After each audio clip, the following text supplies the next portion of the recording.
citizens and families of those that have tragically been impacted by a gateway drug, which I label it as a gateway. I cannot sit here as a board member of this panel and say I want it, I don't want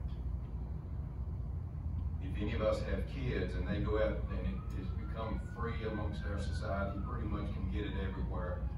Well, our board sat here and said they could produce it here in Amherst County and they don't care about it. I just think that should be a voice of the citizens, whether they want that to be in their community or not. I'm not to say, yes, I want it, no, I don't want it. I know what it does for people and I have seen it firsthand. And some of it is not pretty. So I just myself, I cannot sit here as a board member and support, say, yes, let it happen. I understand the tax revenue, I understand every aspect of that.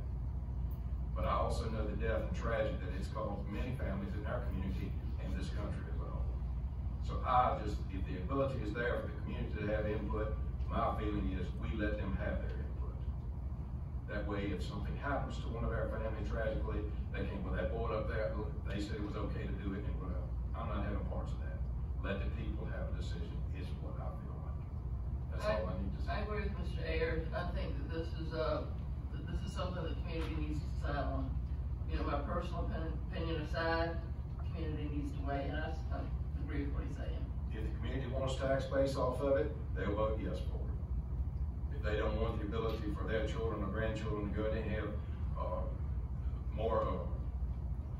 easier ability to get their hands on it, then they will say no. So I think it's up to the citizens of this county to have their say whether we have that as a part of our community or we don't.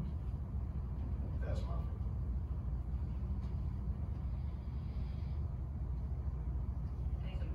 If we want to put it on a referendum this November, I mean, is that what you're asking I for? say the sooner the better. That way people know what's coming. They can say yes, they can say no, and then whatever we need to do as a board as far as ordinances, if